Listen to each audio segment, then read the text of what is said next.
Bouillon. Bouillon. Sound like you said bouillon. Like I did say bouillon, kind of. All right. Well, let's get the podcast underway. I was going to play a little bit of the new Mastodon. For some reason, my system has forsaken me. It's sounds like the volume on your phone is rather down. No, the volume is like up as far as I go. Oh, there it is. Oh, it's the new Mastodon. New Mastodon. Sultan Curse, which may very well be the shining moment of the album. Might be the best track on the album. And I would say that that's actually really, really high praise because it's a really good record. We'll get to that coming up in just a moment. Hey, good Friday night, you bunch of bastards. It's the Mead, Metal, and MMA podcast where we sit around and talk about the three favorite issues that we have having to do with Mead, Metal, and MMA. Therefore, it's the clever title. It does play into what we actually do. M&A. M&A. Muscles and asphyxiation. Something like that. Sounds dirty. Maybe. All right. Well, anyway. I'm in. It is another Friday, and sitting around drinking a little bit of rye whiskey and a couple of beers. You know what I like about that rye whiskey? I can just take a shot, and I'm still just talking like, hey, you don't have that weird liquor quiver afterwards. Like, ooh. Yeah, no, it's kind of smooth.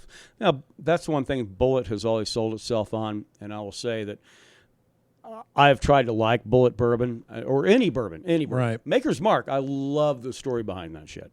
I can't do it because it's got a weird different factor for me. Corn provides a weird sugar that I can't get around. Yeah. Rye, ooh, well, there's where the danger is at. Yeah, makes it smooth, makes it drink like water. God damn. Yeah, which we need to be sponsored by this here Frontier whiskey. It's about the 3 or 4 bottles we've gone through in a couple of weeks is probably evident. Fucking ain't right. This podcast brought to you by Bullet Rye Whiskey, Frontier Whiskey. Get it in the green label. If it ain't green, it ain't mean. I don't know. I couldn't really come up with anything good. But buy that whiskey, and then maybe we'll get free whiskey. That'd be okay. Nonetheless, let's get to it. Mead, I've got really nothing this week, except for the fact I thought I was going to be reporting the fact that we were getting ready to move one batch over to primary into kind of the next stage. Then it came back to life. Yeah, and it did. And it suddenly was like, oh, that's it. Time to get back to work. And it started bubbling on us. And yeah, there you go. You have to let Mead do what it's going to do.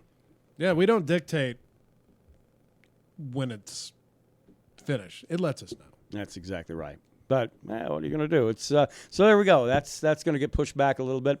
Plans are still on track pretty much for a batch of Green Man. And what did we cover last week? Green Man, the progress of Runestone, and Holly King 4 months later. Yeah. Yeah, so, we'll start another batch. We could probably get that Green Man started probably next week. Yeah, we could get the base started by the time the good green chilies are out. That should be ready to go secondary. Which is usually like your early part of August around there. Yeah. And now that's got a very specific audience here in eastern New Mexico as it is, but it's a good batch. But that's about it. Not a lot to go on I didn't Mead buy a this bottle week. of Troublemaker yesterday. Fuck. Yeah, it's our best customer. I know, I skipped a day. Shit. Well, that's okay. We'll go ahead and probably crack a bottle a night maybe. For the Bellator card. Oh, is that tonight? Yeah, Rampage is. I'm assuming it's his farewell. Rampage and King Mo. Remember, Rampage is coming back to the UFC. Came back and fought. Actually had a fight. Did he? Yeah, he had one fight. Well, we'll cover that later. Okay. But, yeah, and then basically the lawyer was like, no, you're under contract to Bellator still. I guess they found loopholes, able to get him one. Then they're like, wait, we were reading. We did some reading, and y'all can't do this. We want our fighter back. And they got him back. Well, we're done with the Mead portion. I mean, that's fine. It was a quick update this week, so we can move right into that. And that is interesting because Bellator is doing something. They're doing something notable. And the fact is they're picking up a lot of talent from the UFC. And I'm not talking like bottom dwellers like Matt Mitrione or people that got cut from the promotion like Phil Davis. Right. Who, by the way, is their light heavyweight champion. They're reigning, defending light heavyweight champion. Oh, my God, the most boring fighter outside of Luke Rothschild that ever stepped in the octagon. But still, so they have a very good stable of former UFC fighters. Lorenz Larkin, his contract came due with the UFC, chose to go to Bellator. I think that's interesting. It wasn't a matter of like, hey, he got bounced, time for them to pick him up. He chose to go to that promotion. Right. They're doing something. I don't know how they're competing monetarily unless all the fighters are right. And the fact is that they have been really kind of screwing everybody all the way along the process of, in the UFC where the promotion keeps 90% of the kitty and separates out that 10% of the fighters. And the no sponsors on during your fight, that really is a pretty big blow as well. As Brendan Schaub's pointed out on Rogan's podcast. Well, if he's right, and if he's not stretching the truth, and I think he's stretching the truth a little, but that he was getting 6 figures every fight just for what he's wearing, really? I don't think so. Maybe. Yeah, I doubt it. I'd say he was Brendan Schaub was very pedestrian. Yeah. Even his attitude really didn't make him a marketable fighter. No. Sponsors. His big claim to fame now is the fact that he just had a weird nickname of Big Brown. And he's able to tolerate fucking Brian Callen. God. And he dated Ronda Rousey for... went 18 episodes without mentioning Brian Callen's name. And I had to fucking do it now. Yeah, fuck that guy. But anyway, so obviously we're jumping to the MMA portion before we get to the metal portion, and I think that's only Welcome to the Mead MMA and Metal Podcast. Fully christened. Yeah. Well, hey, we got to change it up every once in a while. That's right. Keep it fresh. There are some people who listen, they want to hear the MMA content, they want to hear it early. So maybe we'll appease them once in a while. Rampage fought Fabio Maldonado at 186. Ah, wow. So he did have one fight. Yeah, you know what? I remember that. Yeah, because he came in, he didn't even look like Rampage. He looked a little smaller, shaved his head. I don't think he had facial hair, right? I think he might have had his goat. That's about it. Maybe, but yeah. But anyway, so... Now he's coming in at 250 plus. Yeah, fighting King Mo. Yeah, Rampage was a guy always fighting light heavy, and you have to make that cut. Yeah. The guy's a solid 50-some-odd pounds above where the cut rate would be for light heavy. That's got to be his walking around weight. And remember, King Mo fought his fellow passed away here a while back. Kimbo? Kimbo. No, Big Mo. King Mo didn't fight Kimbo. Was he not? No. Who did King Mo fight? He had one that was not that long ago. He hold on here. No, his last fight was Crow Cop. That's where it was at. Okay. When he got beat Ryzen. Yeah. Because that was that Russian promotion. That's right. Yeah, it wasn't even Kimbo. Yeah. Kimbo fought Data 2000 or whatever his name was, yeah. Yeah, the guy who had 2 heart attacks. Yeah. I can't believe both of them didn't die. Yeah, in the octagon that night. Yeah, they both should just die. It would have been so epic. Yeah. Would have been really shitty for the MMA, like how it looks in the public eye, but if you're a real fan, you realize, those guys probably just, after the first round, they were stumbling. Yeah. They could barely hold their hands up. Oh, yeah. No. That first round was done, and that was it. And that's the problem with heavyweights. It used to be the UFC, but then people started getting conditioning. Some of the big guys had started working some cardio, and they were able to carry on the second round, maybe third, whatever. Right. No, those 2 fools were dead after the first round. One of them almost nearly so. And so one anyway, a few weeks later. Yeah. So you got Rampage fighting against King Mo. Rampage, I would have to assume, has got to have the upper hand, even though he's basically a Ken Shamrock figure at this point. Yeah, at least with still a little power left. I mean, Shamrock, his entire skill set is degraded. Yeah. Well, that's what happens when you're in your 50s and you can't use steroids anymore. Well, no, fuck that. Don't stop him. He after that last Gracie fight, he popped for something. Yeah. Probably dick pills like John Jones. Old dick testosterone.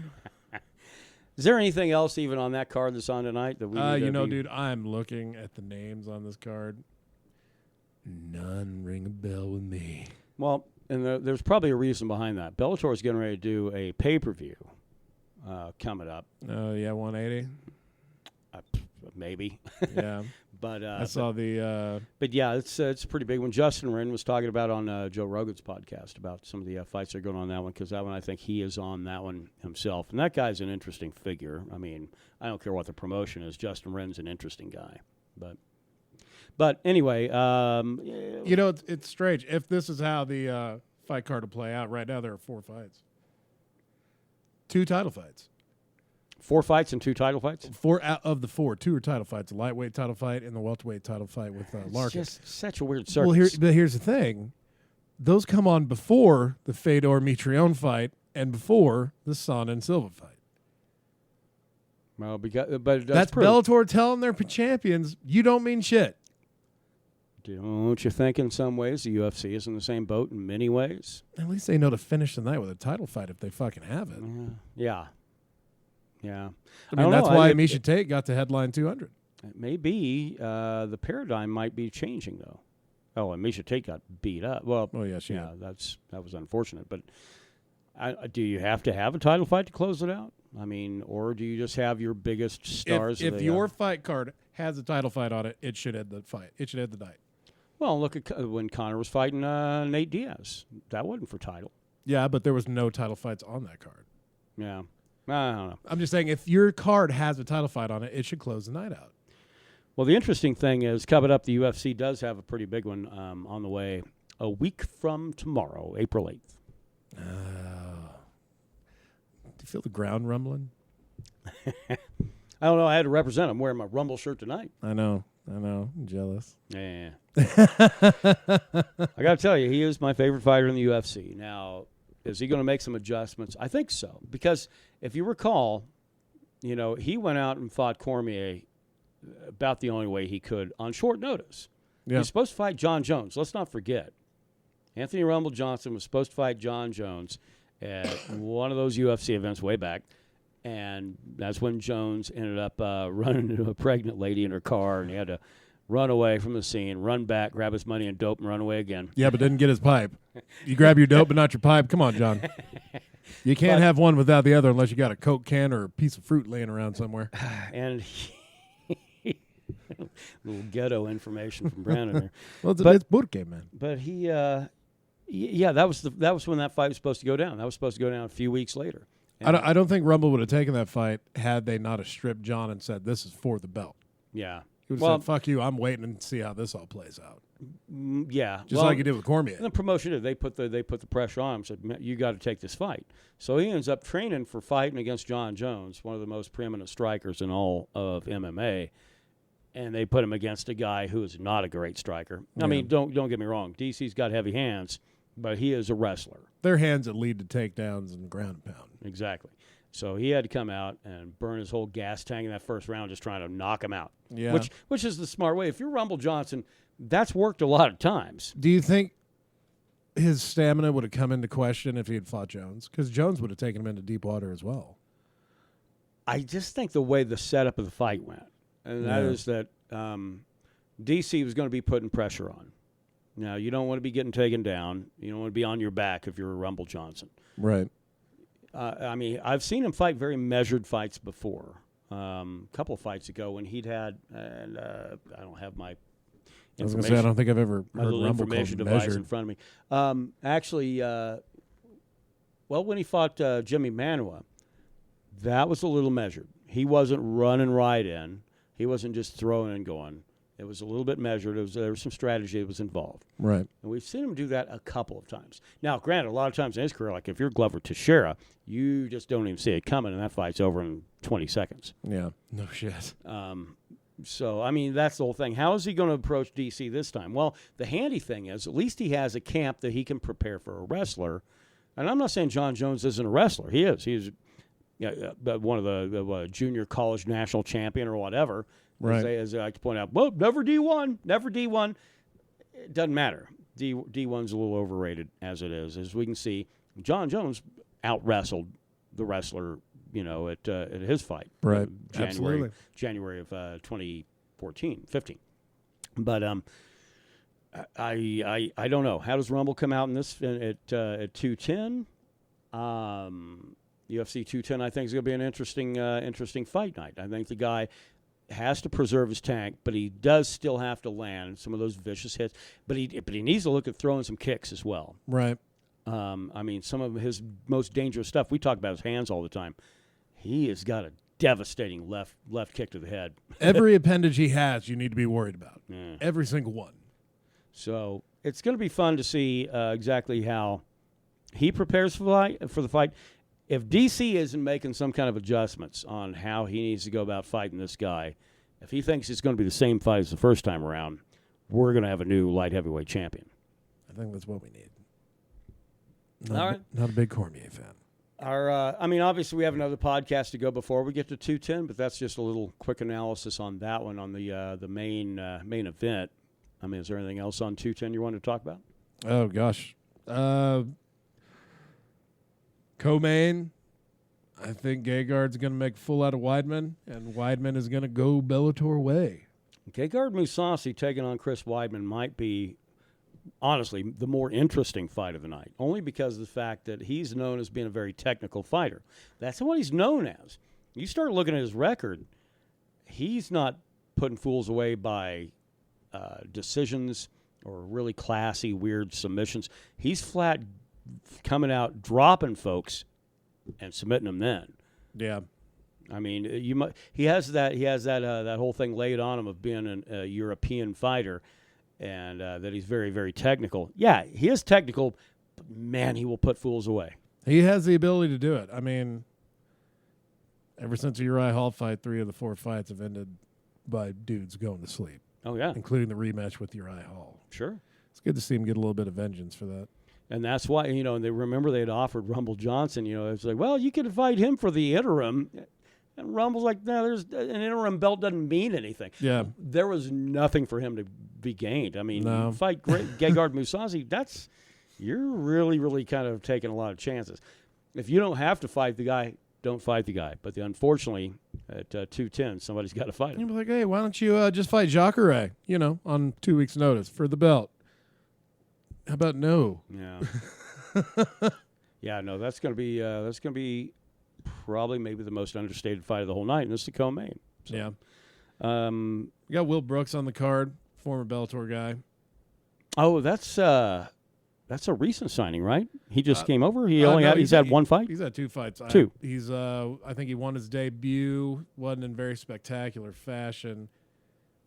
Took Ross Pearson unanimous decision, and then got knocked out by Alex Oliveira.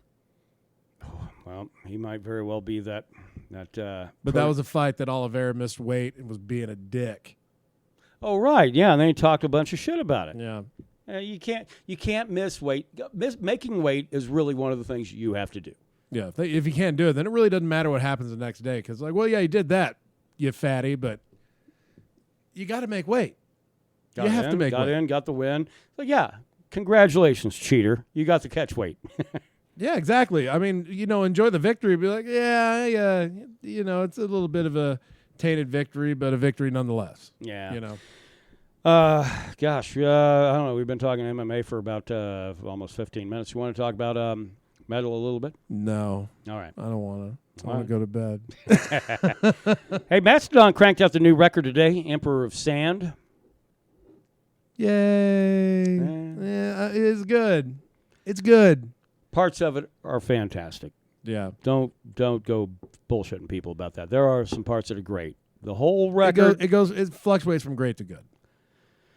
Yeah. Okay, now, I will say this. If you have tried to become a Mastodon fan, records past, and you always think, I just can't get into these guys.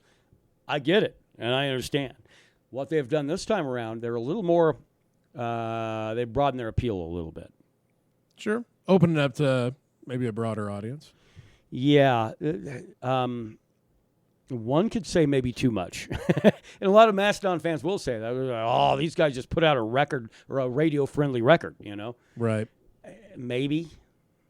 I will say this, is that I do think that the ones that stand out, Curse of the Sultan's one of the great ones.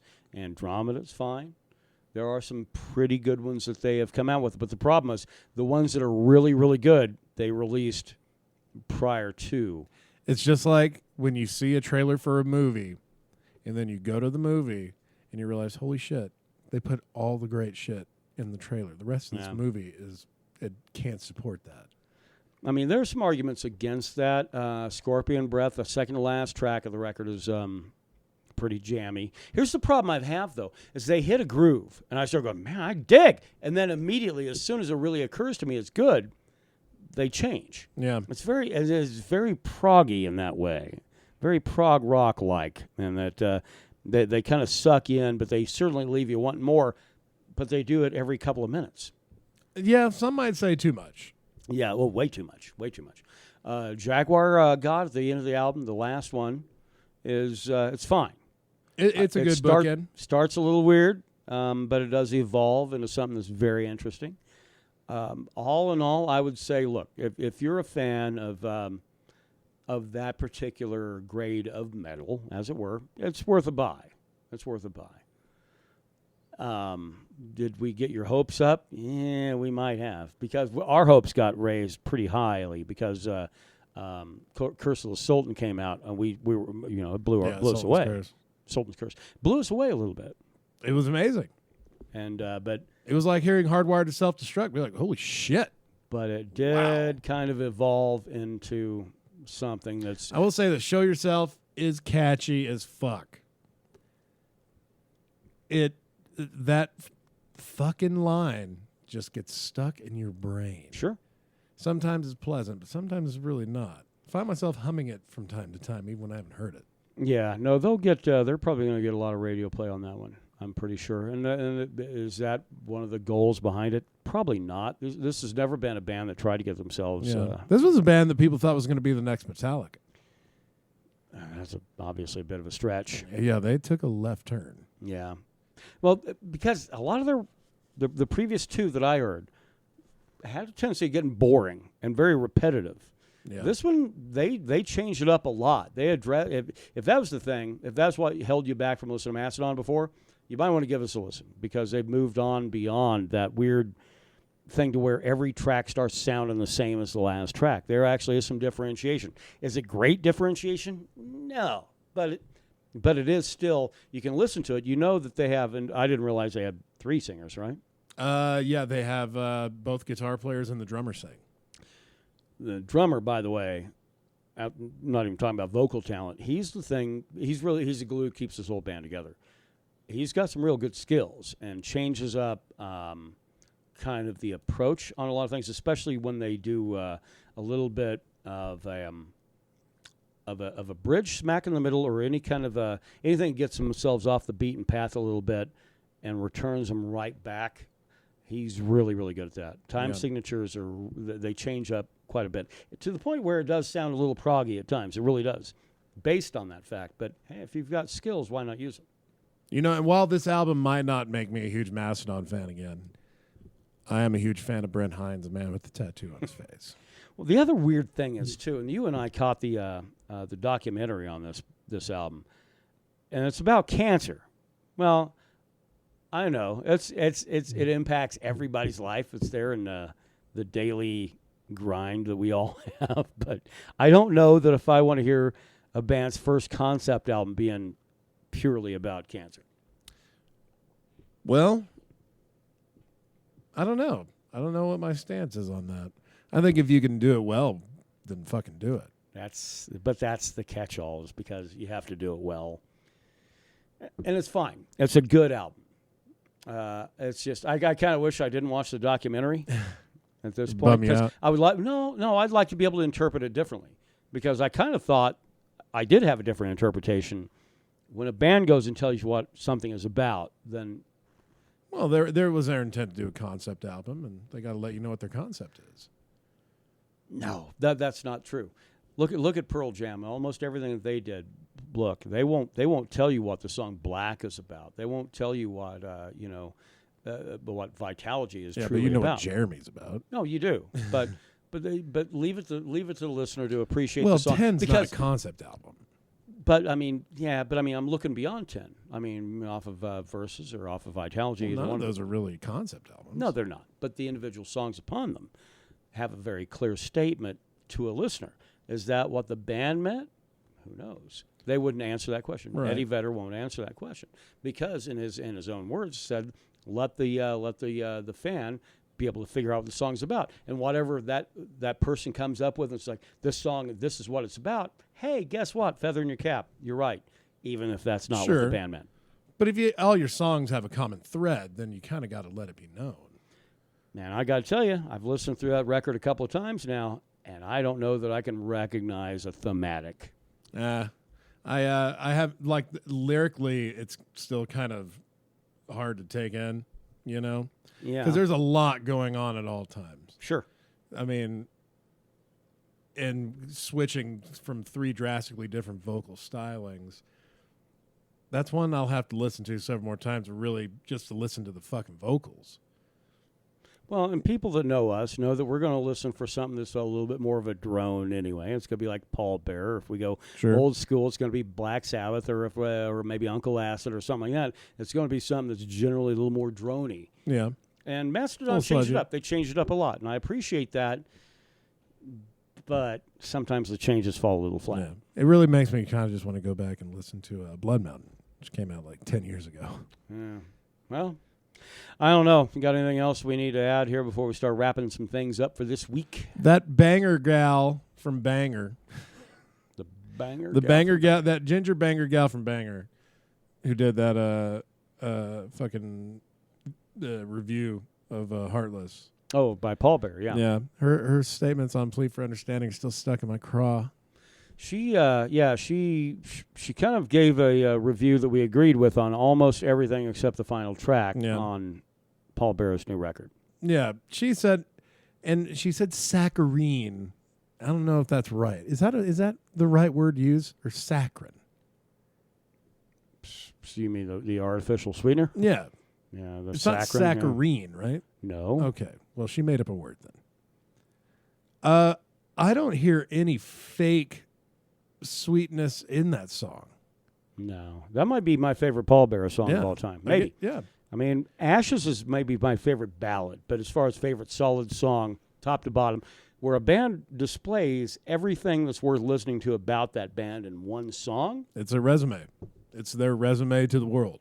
It sounds like a sampler. It's like, here's what we have coming out on the next record, and it does. And it plays like that because it does. It changes every couple of minutes and allows you to see what the next evolution kind of is. I think it has like 5 separate parts in it that sound completely different. It's like 5 different songs mashed into one. That one's a must-buy. For, absolutely. 2017. So I think that's it for our time. I think we're approaching the half-hour mark, and we got a lot of booze to drink. Dude, we've missed so much Bellator fights. Yeah, I know. We got to catch the those ever-important Bellator contests.